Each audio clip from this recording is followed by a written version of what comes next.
lobby area.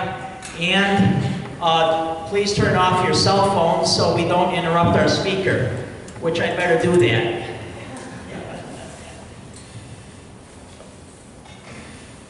Okay, sorry about that. Also, do we have any first-time attendees? Folks that are here for the very first time in a chapter meeting? Yes, please. A couple of folks. Great. Welcome. Glad to have you. You know, we have these monthly chapter meetings 10 months out of the year, every month except July and August. And the program's always, the format's always the same. 6:30 is a workshop, 7:30 is our chapter meeting. So glad to have you. Thanks for joining us. We have a few announcements, business announcements. Sarah? Hello, you all know me. I'm Sarah Mastro. I am the Expo Chair. This year's Outdoor Expo will be June 14th, 2025. Save the date, please. I am going to be passing around a sign-up sheet for volunteering. So if you are interested in helping on the day of the event, we have a wide range of tasks that you can help with. The shifts of volunteering are 2 hours, and you are graciously treated to a free lunch at Stewart Lodge. So June 14th, Mendon Ponds Park. If you are available, please sign up and we will contact you with more details. Thank you. I'm Dave Nichols. Our chapter is run solely by volunteers, and it's run really well because our volunteers are very active. Some volunteers are extremely active over many years. Those people, we try to get them into what we call the High Summit Honor Society. This is a recognition of those who've gone above and beyond in their service to our chapter over at least 10 years. The plaques over here list all of the High Summit Honor Society inductees over the years.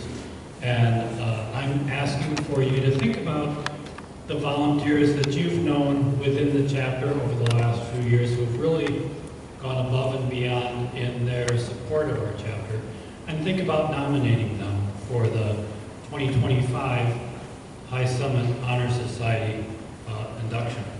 So you can find the forms for the nomination on the website, on the volunteer page, and pull down on the High Summit Honor Society webpage. Or just send me a note, davenichols@gmail.com. This year's volunteers who are helping with the committee are Michelle Barno, Bruce Tian, Bill Lindenfelser, and myself. You can send a nomination, or if you have questions, you can contact me. Thanks. Yeah, is the mic still on?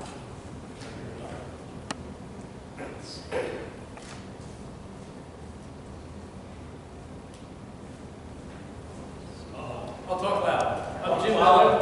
I am the Trails organizer, but we are, ADK, our chapter is having an information table at the trout fly fishing workshop on March 8th. We have a couple of extra slots at our information table. If anybody wants to come and volunteer, give me a call. And if anybody has wants information about the fly fishing workshop, Aaron DeRuda from Trouts Unlimited is here, and you can ask him. But otherwise, if you're interested in participating and helping the chapter out on the information booth, let me know. Thanks. Okay, thanks, Jim. Jackson. Hi, everybody. I'm back here. I know you're used to seeing me out front, but thanks for stopping at the bookstore last month if you were here, and hopefully I'll see you at the end of tonight's program over at the bookstore table. Thank you. Okay, I'd like to introduce Katie Kuzek, who is our program chair. She's going to introduce our guest speaker tonight. Hi, everybody. Thanks for coming out tonight. I don't think he really needs an introduction. I don't know where are you, Gary? Some of you may remember Gary Diana from his presentation last year on his trek to Everest Base Camp. This time, Gary details his return to Nepal for 5 weeks, 2 treks, and 1 summit attempt. An underlying theme will be how to remain flexible when conditions, plans, or expectations suddenly change on a trip. So please welcome Gary.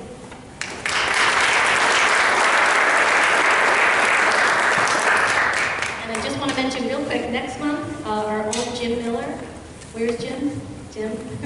And Patty Mangarelli will be speaking about their trip to Peru hiking the Inca Trail and the culture there. Thank you. Where my official jacket I bought in Kathmandu.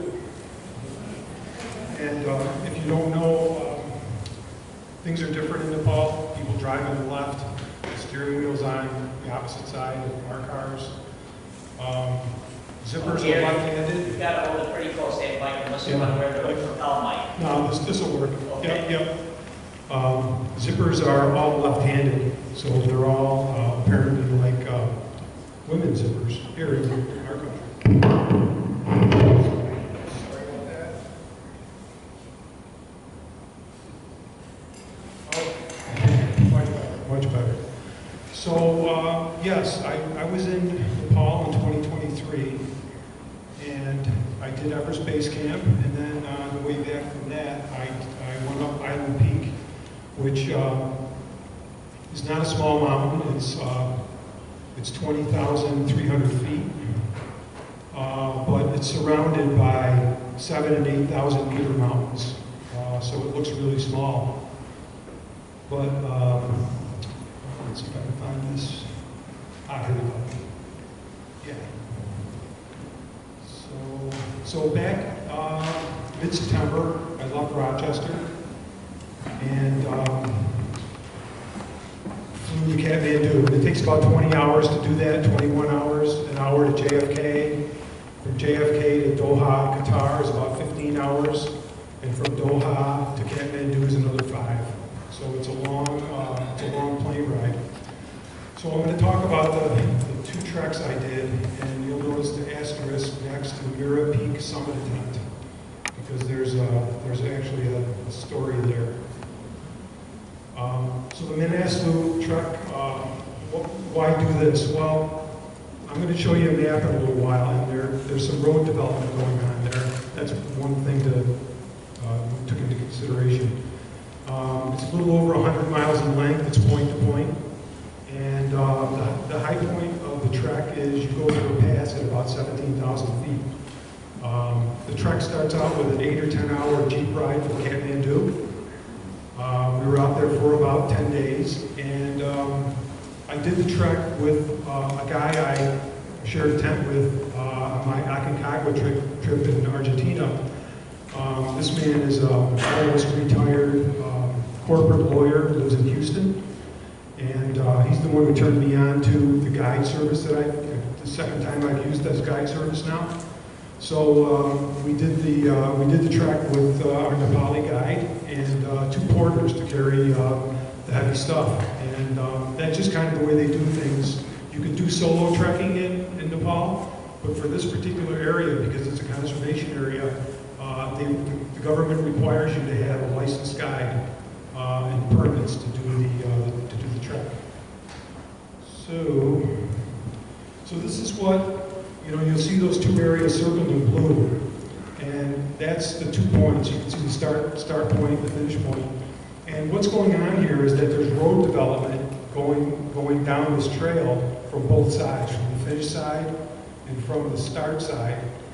And a lot of people are like, well, it's going to ruin the nature of the trek, because now a lot of places where you were on a trail, it's now a road. And by road, I mean an excavator cut something wide enough for a vehicle to go down. We're not talking about pavement or anything like that. So, development is ongoing with this road, and, it's going to help a lot of people because goods and services can come in and out a lot faster than with mules or horses or donkeys, which is, what most of the stuff is. Well, all the stuff we saw on our trek, just like Everest Base Camp, was brought in either on man or beast. There's no airdrops or anything else like that. it's all brought in with some, animals mostly. So the first day in Nepal, in Kathmandu, we visited some religious sites, and this is a really famous stupa. It's like the biggest one of the biggest ones in the world to begin with, and always a lot of people there. This is the second time I've seen it, but it's just a really kind of cool sight to see. And then just walking around Kathmandu, I took tons of pictures, but to keep the length here shorter, I only took some pictures for the PowerPoint. Anything with four-wheel drive, they call it Jeep. I mean, this is a SUV. A lot of the vehicles are made by Mahindra because they're made in India, and India is the next door neighbor to Nepal. So a little bit about the vehicles. Like I said, the steering wheel's on the opposite side. We drive on the opposite side. Most of the vehicles there are diesels. They're not gas. And I've never been in a vehicle in Nepal that had an automatic transmission. Even the buses that cart you around the airport are manual. They have manual shifters in them. Kind of interesting.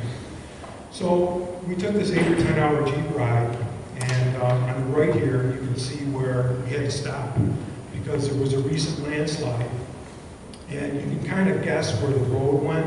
It didn't go up to where that excavator is. It kind of cut across that bank, and it was gone because the monsoon season lasted a little bit longer this year, past fall, and this whole area just let loose. So that's up where the excavator was, cutting the path.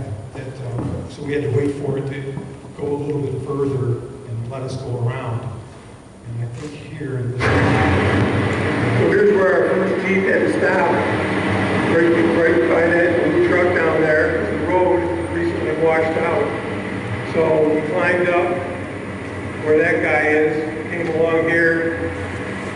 You can see there used to be a road there, but it all slid out down to the river. And now we got this excavation device.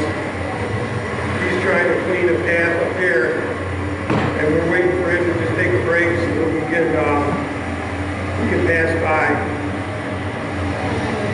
Hopefully this piece of ground we're standing on is stable, but I hope we get out of here soon, just to say. So here's our first night. We stayed in a hotel in this one little village, and common thing, you see animals walking through all the time, either yaks or mules, mostly. And there's our intrepid team, my trekking mate Mark, and our Nepali guide Pradeep. The mules are coming through this morning. There's our two porters, Vikram and Gokul. Really cool guys, really funny. They carried our heavy gear, and we carried day bags. Because of the terrain, we saw, 50 or 60 waterfalls. And of course, I didn't include them all here, but from time to time I'll throw one in. They were just everywhere. Here's kind of an interesting lizard. We saw a bunch of these crawling around in the rocks. This is another video. Here we are coming up on a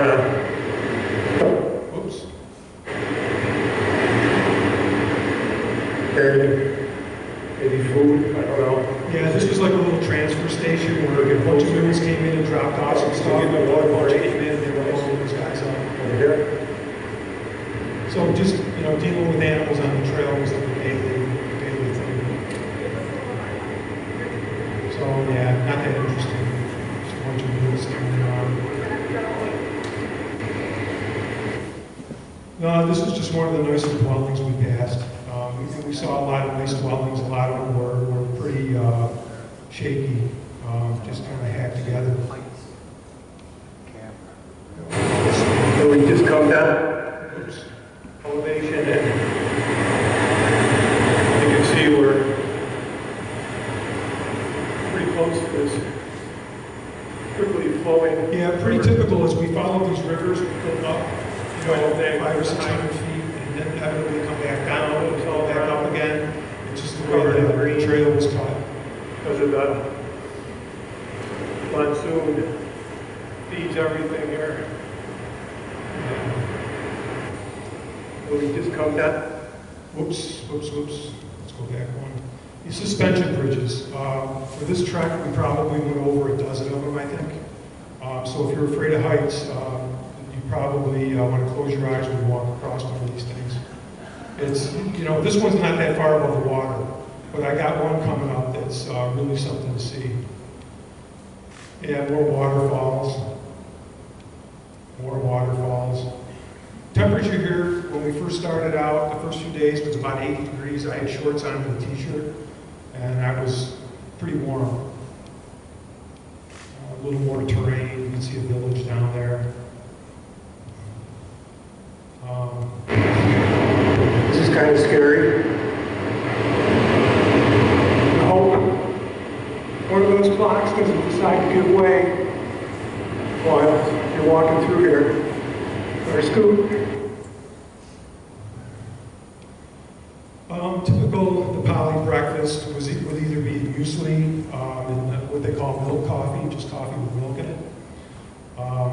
And this is lunch or dinner would be, this looks like rice with mixed vegetables. I was pretty much a vegetarian for 5 weeks. I mean, here and there was a little bit of chicken and some eggs, but pretty much I was a vegetarian.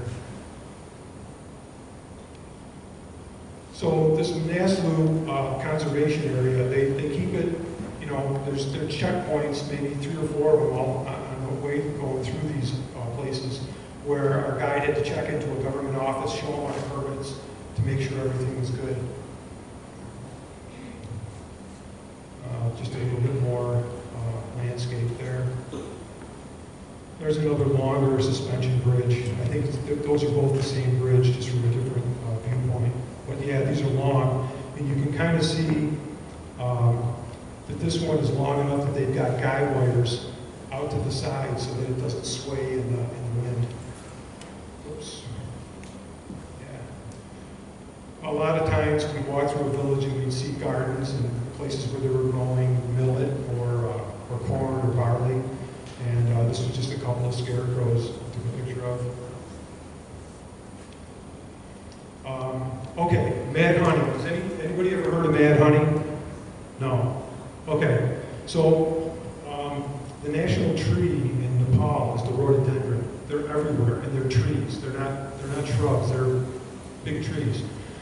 And there's certain places in Nepal, and we went by some of these places where there's these high rocky cliffs, and there's bees about this big that build the honeycombs right up against the rocks. And it turns out that rhododendron pollen has a neurotoxin in it. And the honey has, it affects your nerves. So if you put a little bit of it in water, what they told me, you know, in tea water, it's fine, it can have a relaxing effect. And if you have too much of it, it can paralyze you. And if you go home and get on YouTube and Google mad honey, you'll see how they collect it, how they go way up on these cliffs with ropes made of bamboo. And with hardly any protection on, they're grabbing these big honeycombs and lowering them down to people. It's really crazy. But anyway, I ended up buying a small jar of it, but I've been afraid to try it. So it's in our cupboard at home. If you want to come by and try some, but even just a little bit of it, I'm just kind of afraid to use it. Lots of flowers along the way. Now, these were flowers that were next to dwellings. So they were, I'm sure, put there by the people living in those dwellings. But even just wildflowers everywhere. I probably took 50 pictures of different flowers on my trip. And yeah, so here's a typical bunch of mules doing their thing.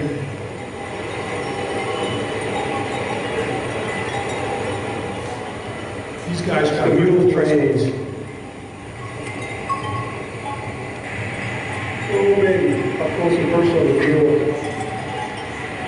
You can see the mules coming up the trail.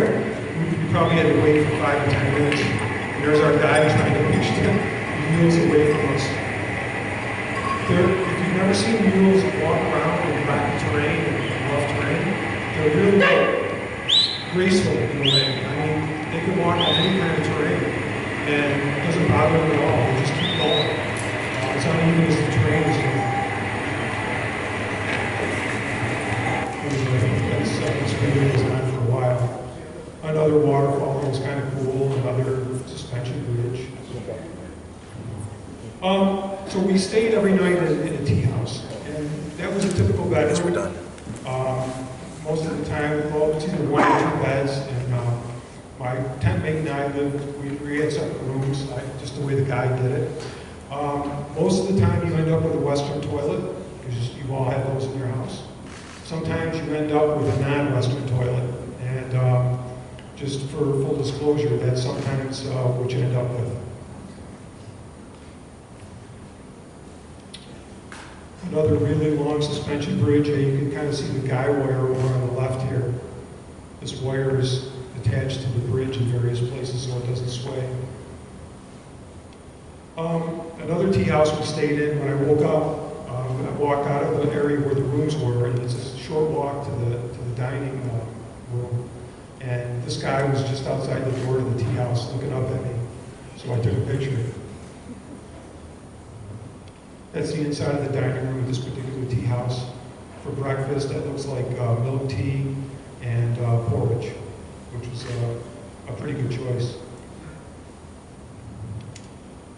We stopped at this lady's tea house. It was just midday, so we just stopped there for a drink. And she's got a little apple farm here, and I'll just show you part of this video. Little rest spot. Walking On our way to the room.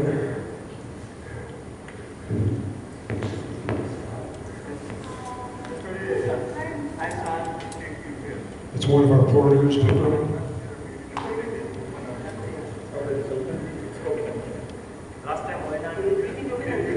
Hi, Vibro. And Gogo. Hi. And she had a little shop with a bunch of woven things. It's kind of nice. She was selling apples. Hi, namaste. Everybody says namaste. This lady's got a nice little shop going here. All these things. I'm assuming that they're made here. Maybe by this lady, I don't know. Nice hats.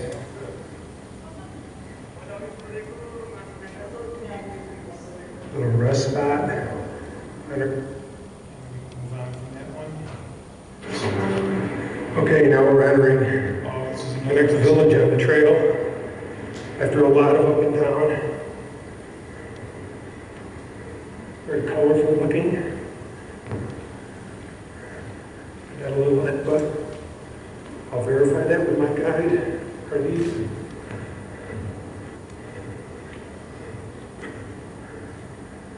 Pretty darn nice. Let's check out the menu here. Yak burger, yak scissor, Italian food pizza. Yeah, sometimes the English words aren't spelled quite right. Bakery, coffee.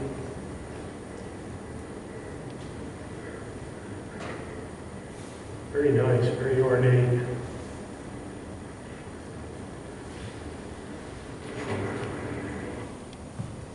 So the next morning, that was a midday stop, so we reach our next destination village, and when we were having breakfast, I could hear this tool off in the distance whining, and being a woodworker, I knew pretty much it was a planer of some kind, so I followed the noise till I found this guy, and he was planing boards, and he didn't speak any English, and I didn't speak any Nepali, but we used hand signals and kind of communicated that he was doing a nice job, and that I could hear him when I was having my breakfast. Just an interesting guy, and yeah, that's what he was doing. He was just taking wood and planing it for, I don't know if they were building something at this site, or he was just a supplier of lumber. But anyway, it was just kind of a neat thing, you know, friendly guy. He didn't understand a word, and I motioned to him that I wanted to take his picture, and he was okay with it, so I did. On the right, these little gateways into a village, you'll see them coming into a village and leaving a village. And the thought is that these little gateways, if you're walking in there, it keeps bad things out and only lets good things through. That's kind of the concept of these, and that's why they're important in villages and they build them.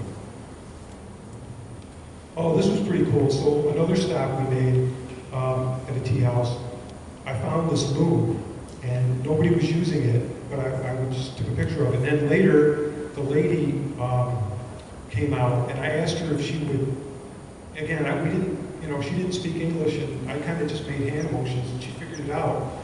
And I got a longer video. I'm only going to show you just part of it, but it's really old loom. It's probably no different than a loom. Going to show me how she uses this loom to make wall decoration.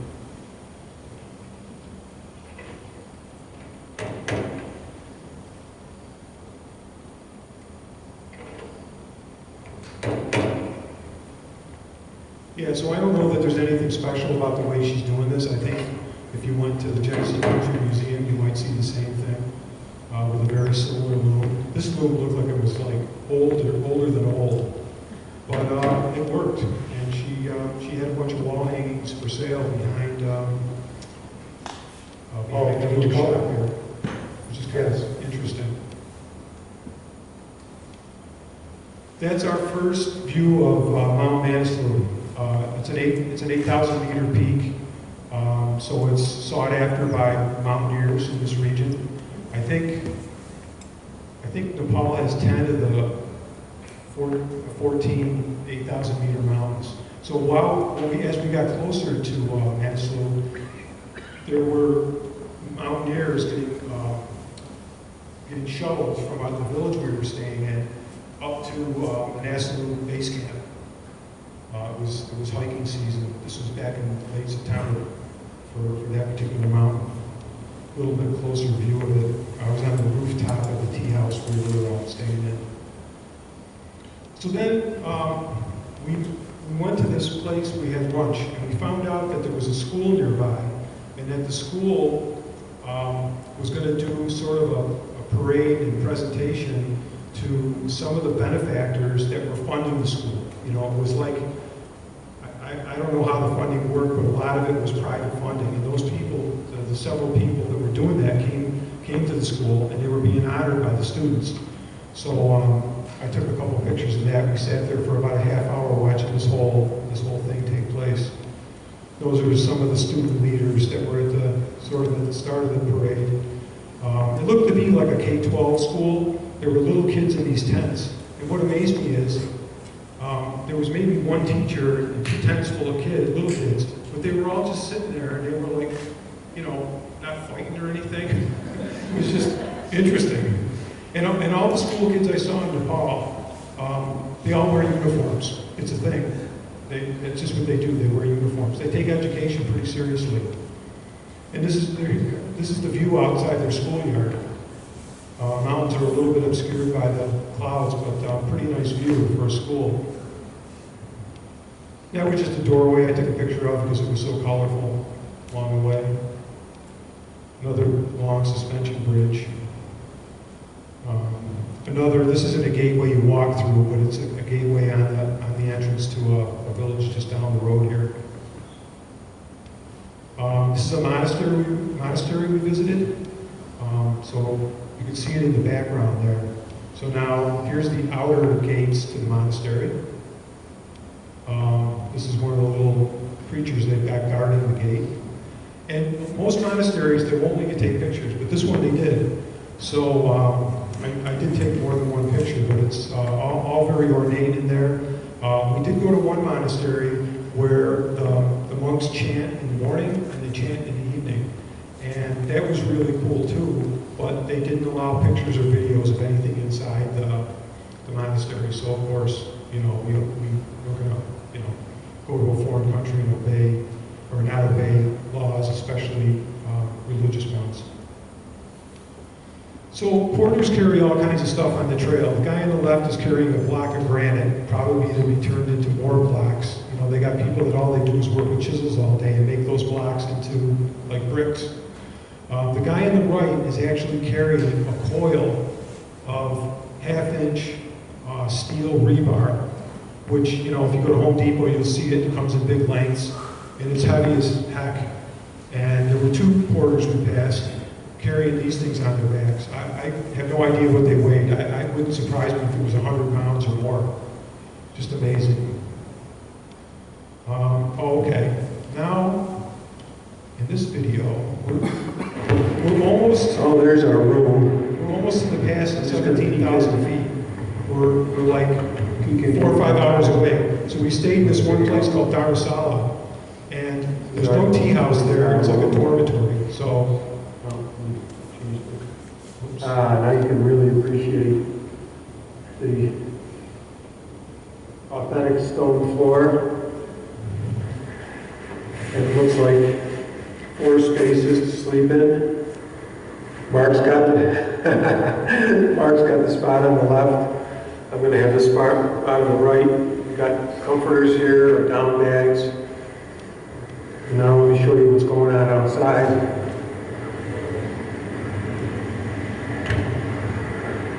Well, there's the bathroom, in case you were wondering. 2 bathrooms. Both have non-Western toilets, of course, and don't smell so great. So, off there in the distance is a fantastic view of the mountains. If there wasn't these clouds that have been hanging all day, and now we're blowing in really low, kind of a chill in the air. I'm guessing it's maybe in the high 50s or low 60s here, but we're at 14,625 feet. So we're taller than Mount Rainier, actually taller than any mountain in the lower 48. So, So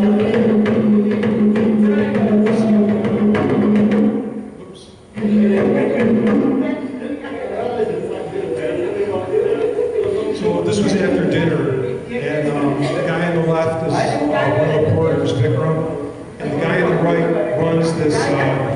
runs this facility, and he came out with his authentic Nepali drum, and he started beating on the drum, and all anybody there who's Nepali started to sing, and it was a lot of entertainment.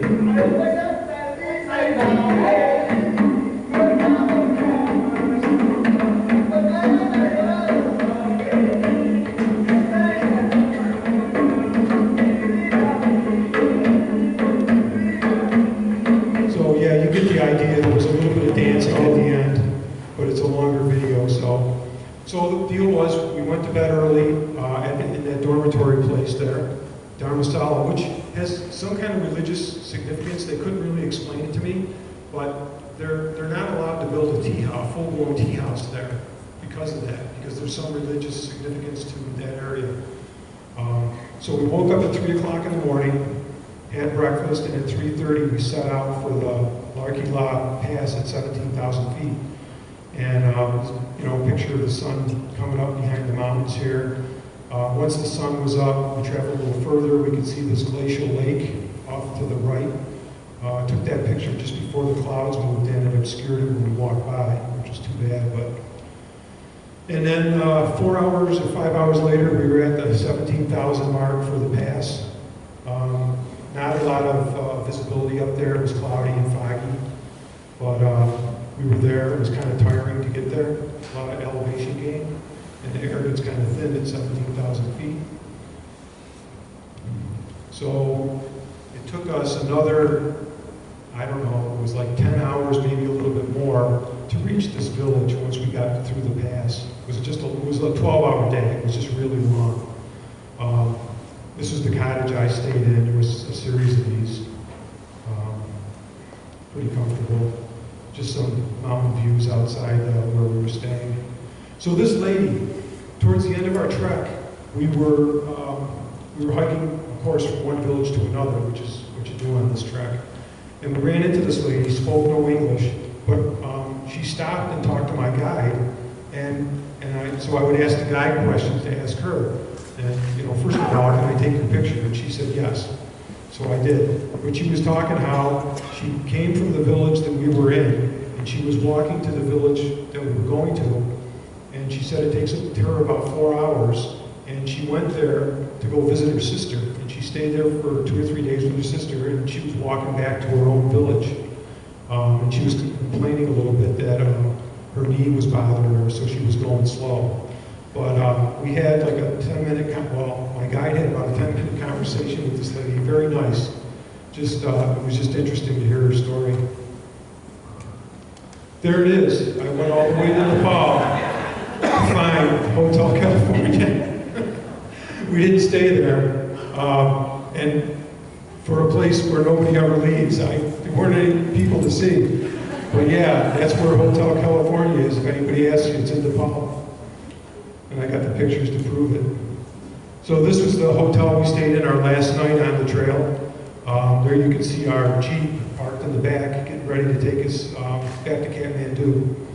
And it was a harrowing trip back. It's a very narrow road, and there's places where there was just a landslide and an excavator came through and cleared it out. And you look, I was on the passenger side, which is where our drivers would be. And I'm looking down, and I can see like 500 or 600 feet down to the river, and hoping that, the road was going to be okay. Because, again, the high cliffs and everything, there's a lot of water coming down this area all the time. It's, the people there are used to it, but for us, it's a little scary. So that was the end. We drove back to Kathmandu, and the plan at that point was I was going to rest for 2 days in Kathmandu, and then let's get this other one up. Yeah, there we go. Start from the beginning. Yeah, so the plan was I was going to rest for 2 days in Kathmandu, and then fly from Kathmandu to Lukla, which is where the Everest Base Camp trek starts also. World's most dangerous airport, they say. And then I was going to start the trek to Mera Peak. And for this trek, I wouldn't have a trekking guide. I was going to have a climbing Sherpa was going to take me there. So, because that area is where the ethnic group called Sherpa live. So that was the plan, to go trek to Mera Peak. That's about 40 or 45 miles, and acclimate on my way there. Summit Mera Peak, hopefully. Trek back to Lukla, and then fly back to Kathmandu. A very solid plan. So that's a look at Mera Peak. It's 21,600 feet. It'd be the second tallest mountain I ever climbed. And I really had it in my head to do this. I was really programmed to do it. But on the third day in Kathmandu, it started to rain. It rained straight for 3 days. And there were flooding, landslides. This all happened about the same time as North Carolina and Tennessee had their issues. Pretty similar. And there was one report where 3 tour buses got covered up in a landslide. Bridges were gone, roads were gone, and small planes couldn't fly to Lukla because of the weather. They do visual flight rules, I guess, and they're small planes, and any kind of weather they don't fly in. So my guide tried to book me on a helicopter, and the government had said to the helicopter operators, you're to only do rescues, no tourism. So by the time we got to my 5th day in Kathmandu, my guide was like, well, you can go home if you want to, or we can do another trek. So he worked out another trek for me. And this trek is called Mardi Himal Hill Trek. And it's not that high in altitude. I don't think we ever got over 14,000 feet. But it's another trek that takes about 10 days, and you do see a lot of cool mountains. So that's what we did. And we flew on Yeti Airlines out of Kathmandu.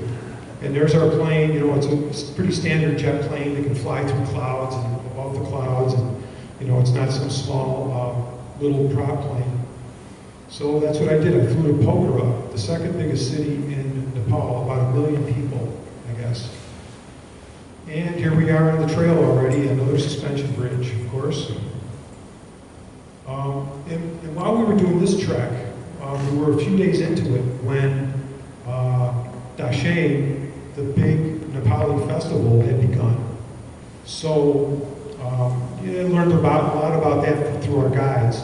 But it lasts about 10 days, represents good over evil. Elders bless younger family members with tika. We saw people, the tika is a combination of yogurt, I think some kind of rice, and some food coloring because it's red.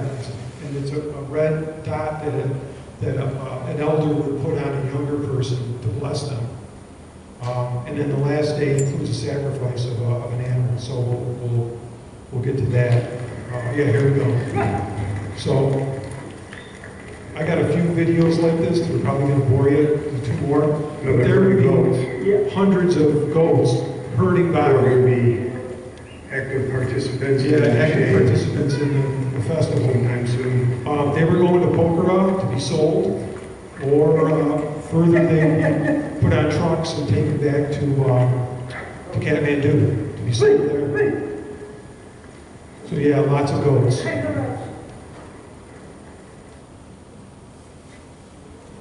Another typical tea room setup. You know, beds were comfortable. I had my minus 20 degree sleeping bag, but I didn't really need it. It was still kind of warm at this lower elevation. Typical lunch or dinner, that's fried noodles with vegetables and egg on the left. And this is the breakfast I got going eating. This is an omelet on the left and Tibetan bread on the right. And I would kind of like make a Nepali McMuffin out of those two things. Lots of flowers, just like on the last trek. And more flowers. You can see these are their dwellings, so somebody's growing these things. Oh, so coming out of one village, a lady had a table set up, and there was a sign that I read, and it talked about, you know, they're looking for some donations for a school. And education, you know, it's kind of funny. It's really important in Nepal, and I think people see it as a way to better themselves, and they take it really seriously. So anyway, this lady had a table set up, and very little English, but we communicated a little bit. And I couldn't help but give her a donation, and in return she gave me that flower that I got on there. But anyways, it just seemed like a good cause, so that's what I did.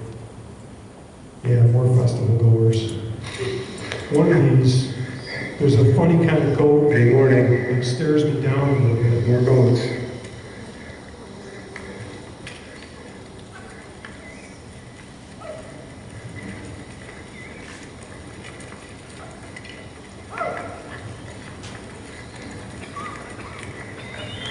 I'm not stabbed here by a horn.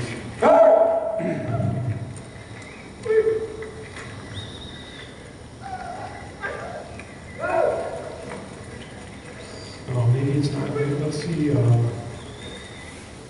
Pause this guy. Might be this one. More goats.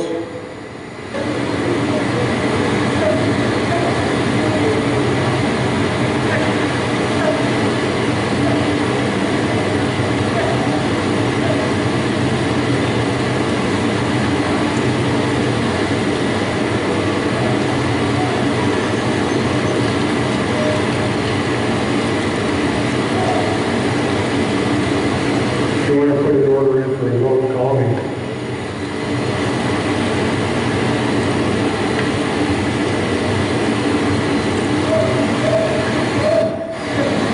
It must be a different one. But a goat comes right up, almost up to me, and just stares at me. Like, I don't know, get out of my way. There's a little lamb I took a picture of. And then another place that had rock. So this stuff they call rock honey, it's the same as mad honey. It's from honeycombs that grow on these rocks in the high cliff areas. This was, there's a tower at Boone Hill. And this is another one of those things we did. We got up really early in the morning before sunrise and got to Boone Hill before the sun came up. And I think that's Mount Dulagari, which is another, I believe that's an 8,000 meter mountain. But this is a really common tourist spot, so there were a lot of people here. This is a porter. We ran into this guy in the rainforest, and he's carrying 2 storm doors. We saw other porters carrying, you know, stacks of vinyl windows for some place they were building, obviously. All right, this is another kind of cool cultural thing. So we stopped at this place for tea, midday, and the guy came out, he goes, hey, have you ever had buffalo milk? And I go, no. So he brought me out a little cup of it, and I'm thinking, well, all right, I'll try a little cup of it, you know, not knowing any details about this buffalo milk. And it, you know, it tasted good. It wasn't odd tasting or anything. Well, then he goes, well, I'll get you a big cup. And so I said, well, where's this milk? So he took me into this little kitchen, and this woman was cooking it, like boiling it on a stove. And I'm like, okay, it's pasteurized, like, because, you know, I've never been exposed to raw buffalo milk. And I drank it, it was good. And those that are on the right, that's what their buffalo looked like. They're more like a water buffalo than a, you know, out west kind of buffalo. Pretty typical farming area, terraced fields. See a lot of that because of the terrain, the way it is. All of it is tended to by hand. Never saw a tractor or any kind of mechanized thing for tending to the fields. Oh, this was us. Taking a quick video here of Yeah, we were walking by this field. these terraced fields. And This is millet that's growing here. yeah, All the way up the hill. I was just making some remarks that everything here is planted and cut and All the farming here, processed by done hand. manually, of course. Planting and harvesting and drying out the food and grinding it. Yeah, and I can't remember what altitude, but we were above 10,000 Walking these feet. stairs up and down. I'm breathing kind of hard here. It'll really keep you healthy without a gym membership, that's for certain. So here, this is the king of all suspension bridges. This was not far from that field I was just walking through. And we're walking across here, and we're going to go left up to our hotel. But this bridge is almost 1,000 feet long, and it's almost 500 feet above the river below. It's really something. I just have never seen anything quite this big as far as a suspension bridge. Just crazy. I don't think it's that. I'm going to do a video of crossing a Yeah, this is. suspension bridge. This has got to be the biggest one yet that I've ever crossed. It is uber long. I just wanted to give you a sense of what it's like. And I'm going to try not to drop my phone, because if I do and it goes through the grading here, you'll never see this video, that's for sure. So I'll just give you a little panorama here. What's going on? The river down below, very nice. Mountains kind of hid by the clouds. Bridge kind of. Yeah, that's more flowers, of course. Another village we stopped in for lunch. Had a nice statue with a nice view behind it. You see the mountain peeking out through the clouds up there. So we saw a lot of places where they were drying food. We saw dried beans, corn, of course. Trying to think, hot peppers were another thing they grow here. You see those just out on tarps on a roof drying. But here was just kind of a cool picture of some corn getting dried so it can be used in the winter. Okay, leeches. There's leeches in Nepal, and these aren't leeches that you find like in a pond or something. They're on the ground and they're in the trees. And they're especially around when it's moist, you know, like a lot of rain, like after a monsoon.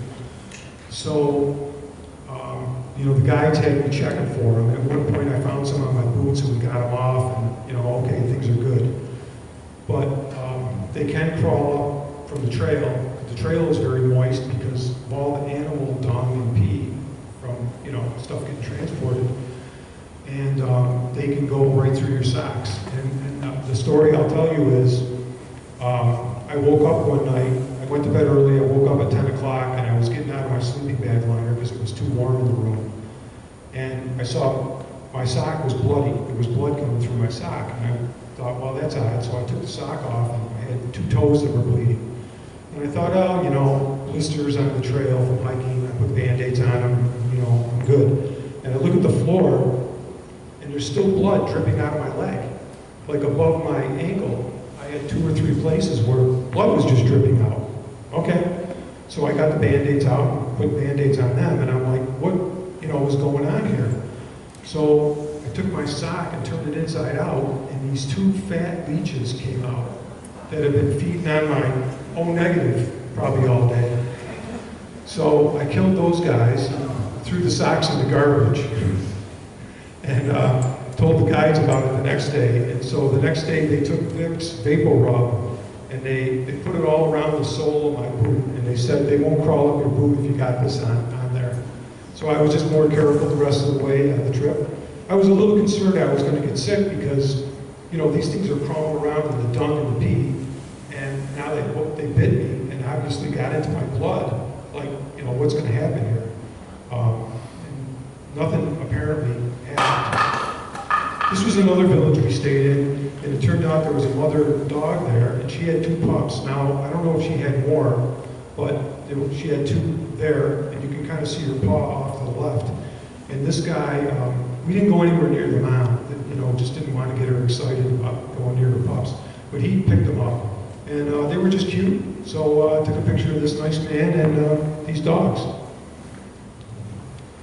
This is the stuff you run into on the trail. These, I think these are buffalo too, but they were just sleeping on the trail, you know, like we walked up, they looked at us and we walked around them, and that's that. But they, you know, there's just animals on the trail, there's animals everywhere. This is an interesting mountain. It's called Machu Picchu, I think, but its other common name is fishtail, because you can kind of see it looks like a tail of a fish. And this is one of the unclimbed peaks in Nepal, and the reason it's unclimbed, again, is for religious reasons. They believe that it's sacred ground, and that if men were to go up there, or women, you know, humans were to go up there, that it would be upsetting and bad things would happen in the village. Bad weather, or too much rain, or something. So the Nepali government will not issue permits to climb this mountain, and if they were to catch you climbing this mountain, you know, they'd go after you, they'd prosecute you. And this is the high point, I believe, of this trek. And I think, I'm pretty sure that's part of the Annapurna range that we're looking at in the background. I don't know, you can't tell in this picture probably, but I wasn't feeling well. Like I had some kind of a bug, and it wasn't enough to stop me from hiking, but I just wasn't feeling 100%. But I did get some cool pictures of the clouds as they were going over these 2 mountains, and the sun was coming up. Again, these animals are right on the trail. They were just a bunch of mountain sheep that were herded here, and they decided to take a break. But there was like 100 of them, maybe more. And so, you know, the little ones were cute, so I took pictures of them. Momos, you can probably get those here in Rochester if you go to a Nepali restaurant. I think there's 2 or 3 of them. You know, they're a little dough thing filled with cheese, or sometimes meat, or vegetables with a little bit of spicy sauce in the middle. This is apple pie that the guy who ran this hotel made for us. On this day, it was my 44th wedding anniversary. Never separated from my wife on that day. And this was our little celebration. We ate an apple pie. That's our hotel that we stayed in the last night of our trek. From here, we take the Jeep ride back to Pokhara, which took about an hour. By that time, I was not feeling real well at all, so I was glad to get back to Pokhara and then fly back to Kathmandu. So this is just a little bit of walking around the marketplace. It's called Tonal, and it wasn't very busy. I think it was a Monday evening, because usually the streets are just loaded with people. But there's all kinds of stores. You can buy any kind of mountaineering gear you want. There weren't very many motor stores. Usually there's just a ton of those things buzzing around. But you kind of got to always watch out, because cars are coming within inches of you. And you just got to be more aware and walking down the street with Rochester. Anyway, that's what the market area looks like. It's nice. Got a lot of souvenirs there. So then the flight back. You know, it's 5 hours from Kathmandu to Doha, 15 hours from Doha to JFK, and then finally a 1 hour flight to Rochester. And then when I say here, the adventure was not quite over. So I got home and I still didn't feel well, but after being home for 3 or 4 days, I was really sick, like so sick that, you know, I wanted to go to the doctor, not just because my wife wanted me to go to the doctor.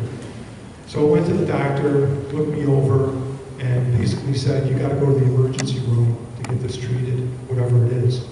So I had a fever, really severe neck ache, really severe headache, dizziness. So I went to the emergency room at Highland and was admitted in about an hour. And you know, day 1 turned into day 2. The doctors kept running blood tests, and the blood tests would come back negative. They, you know, imaged my neck and my head with X-rays, CT scans, and MRIs. They couldn't find anything. I had spinal fluid drawn. They were looking for some kind of meningitis or encephalitis. That was negative. And so I had infectious disease, internal medicine, and neurology coming in my room every day. And they're like, you're sick, we don't know what you have, but we're going to keep testing to try to figure it out. So by the 4th or 5th day, I started feeling better. My head and neck felt a whole lot better. My fever went away. I was just fatigued. And by day 7, they agreed that I could leave. But if I got sick, I would come back. So I went home, and the doctors still apologizing. They didn't know what was wrong with me. They just couldn't figure it out. You know, and they knew all about the leeches and the buffalo milk and, you know, all that stuff. You know, but I think it threw me, and it's like, I was in Nepal. What did I get there? So after I was home 3 or 4 days, the test results kept coming in. And the test result for West Nile virus came back very positive. And so that's what we believe I had. And that's, you know, carried by mosquitoes. And, you know, there were places where there weren't a lot of mosquitoes. I might have seen a few, but I must have gotten bit by one there. And it turns out most people don't even show symptoms for West Nile. They don't even know they have it. And then a minority of people like me get, you know, really sick. And there's not much they can do for you but give you supportive care. You know, there's no vaccine, there's no antibiotic for it. They hope that you just get better, you know. So I am better. I was at Winter Mountaineering School a week ago, and we went on several hikes, a couple high peaks, and I'm back to normal. But when I got home, I had really bad fatigue and really bad brain fog. I mean, I didn't drive for probably 10 days because I just couldn't concentrate enough to drive. So anyway, that's the good, the bad, and the ugly about my second trip. It was very disappointing not to climb Mera Peak. You know, that itch did not get scratched, and that was going to be the highlight of the trip for me, was to climb, you know, to get to the top of this thing. And so that was the biggest disappointment. But on the other hand, I saw a lot of cool cultural stuff while I was there. So, you know, I don't think it was a waste. And, you know, West Nile virus, you can catch that in upstate New York. I mean, they have outbreaks near Syracuse often enough. So it's not even something that, you know, if I avoid Nepal, I'll never get West Nile. You can get it here. So anyway, that's my talk. If you have any questions, I'll take those now. And if not, I'm done.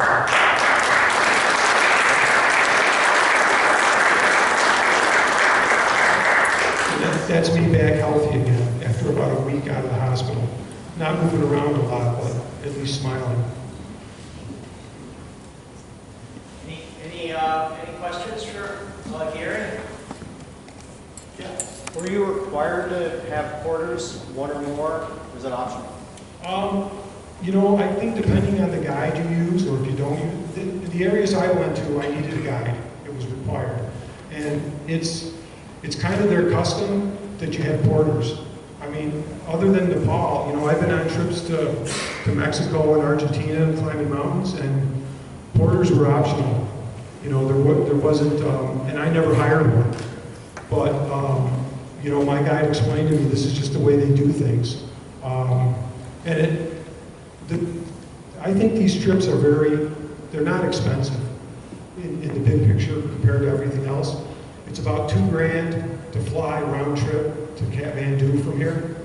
And to do a 2-week trek, the guide services will charge around $1,700.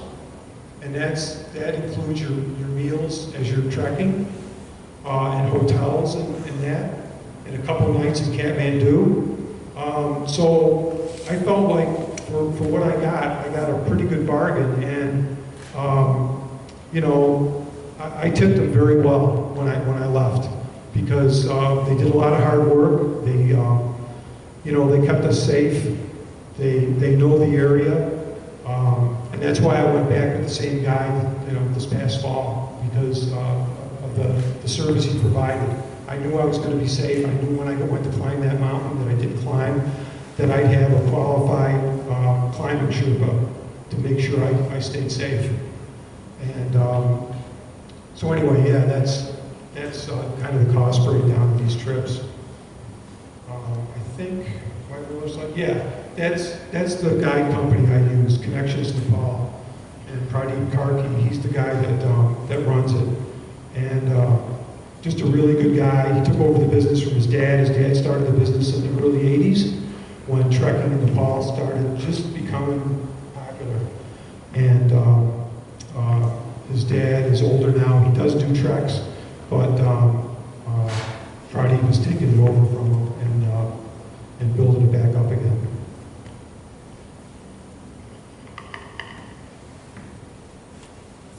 How did you find your service? How did you go about finding a trucking service? How did I find the guide service? Yes. The guy I hiked with in the first trek, Mark, I just happened to mention to him about wanting to go to Nepal. And he had gone to Nepal the year before me, before I went to Everest Base Camp. And he said, I got a guide you'll love. And so I started chatting back and forth with Pradeep over the internet. You know, we'd have FaceTime calls or whatever. And he answered all my questions, gave me a really nice itinerary to follow. And I was really happy with the way he took care of me in my first trip. And so I thought, well, you know, why look around? I mean, I know this guy's good, he's going to take care of me. So I went, yeah, because there's literally hundreds of trekking services in Kathmandu. There's a lot of them. And, you know, you don't know really what you're getting. So, yeah, I got it from, you know, firsthand usage of this place. How much weight did you bring to Nepal? How much weight? Yeah. Well, because I was going to climb that mountain, I would have taken one duffel bag, 100-liter duffel bag with me, in addition to my day pack for my gear and clothing and stuff. And that weighed, you know, close to 50 pounds. I don't know, somewhere under 50. And then my mountaineering gear was another almost 50 pounds. So I didn't end up using the mountaineering gear, but I had to bring it with me. Yeah. So there's extra fee. You know, that's, you know, you pay extra for, you know, taking cargo that heavy. Yeah. Yeah. I just wondered, are all those animals willingly go over those suspension bridges? Yeah, the question is the animals and the suspension bridges. Yeah, they don't have any trouble. Actually, on one suspension bridge, we saw these two little girls going to school. They were about this tall, and they were holding hands, and they were just walking across. And I'm like, you know, there's not enough tranquilizer in the world. If American kids had to do that, walk across a bridge like that, and they, you know, they were fine. Oh, the other cool thing I did on the second trek, because my friend Mark did this on the first trek, I carried a box of Crayola crayons, and whenever I came to a village and I saw small kids, I'd approach them slowly, especially if their parents were there, and I would, you know, offer them a crayon. And they were very polite. A lot of them, you know, knew thank you, you know, and they were just nice. And it was just I don't know, like a simple gesture, you know, because you're walking through these villages where people live, and, you know, you give off the wrong impression, I think, you know, that you're some American here, there's, you know, we're wealthy beyond wealthy here compared to living conditions in Nepal, in these remote villages. And, you know, I wanted to do what I could to be like a friendly American. Because, you know, I got white skin pretty much, and I'm tall, so I'm like 1.5 feet taller than everybody in Nepal. You know, they're not real tall people. So anyway, just kind of a cool thing I did. If I was to go back, I'd do the same thing, you know, hand out crayons.